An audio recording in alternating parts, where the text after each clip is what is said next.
What's going on, Chill Army? Deondre and I've here, and welcome back to some more Pokemon anime episode reviews.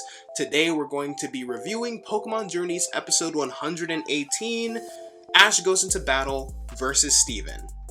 The most significant quarterfinal episode was this one since it featured Ash's first matchup in the Masters Tournament versus Steven Stone, the champion of the Hoenn region. Compared to previous matches, this one has a much more important purpose and a much greater need to succeed because the main character is actually involved. This is especially true because Ash's ascent to the top of the World Coronation series has itself been quite the mixed bag of good ideas, good premises, and uneven execution.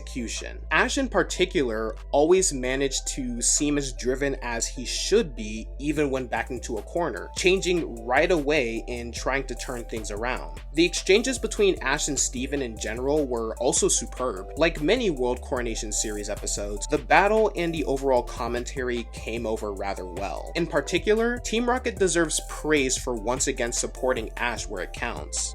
Unfortunately, the battle, which is undoubtedly one of the most inconsistent aspects of the tournament thus far, is where all of the episode's problems are to be found. Contrary to Leon and Alon's fight, which was hampered by the length and the necessity for a quick finish, the problems here are more ubiquitous since most of the fights barely last for a few blows before breaking down on both sides. It didn't help that many of the matches were stiffly animated and poorly planned. The Cradilly battle, however, was the better matchup of the fight because in addition to the ingrained strategy explaining why Steven's fighting was mostly static, it was also the round with the most strategy on both ends, with Gengar fighting and losing to Cradilly providing Ash with the knowledge he needs for Pikachu to know what to avoid and dispatching Cradilly quickly by jumping high to draw in the fossil and incapacitating its tentacles with an electro web.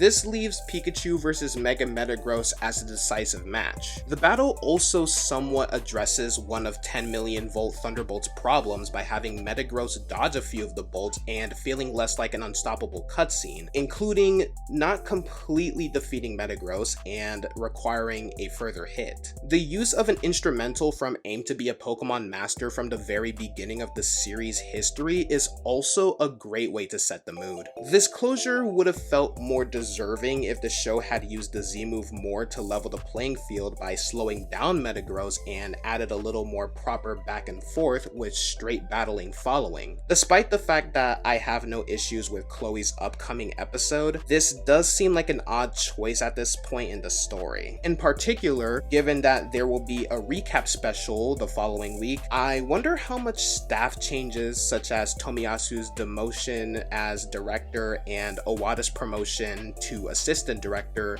may have had an effect on this decision. Overall, the battle has some positive aspects here and there, but it unfortunately comes across as weaker than the other matchups, which is unfortunate for the main protagonist's opening match in this tournament. The battle, while having some solid rounds and other respectable aspects, sadly suffers from quick knockouts and an anticlimactic conclusion that largely relies on brute force rather than talent to defeat Ash's final challenge. Unfortunately, this battle fell short of what we have seen thus far, despite being serviceable. I'm gonna rate this episode of Pokemon Journeys a 6 out of 10. Anyways, guys, that's going to wrap up today's video. I hope you all enjoyed. If you guys did, don't forget to smackety smack that like button and also subscribe and click that bell icon. It's 100% free. And be sure to check out all of my other Pokemon content. I make tons of it.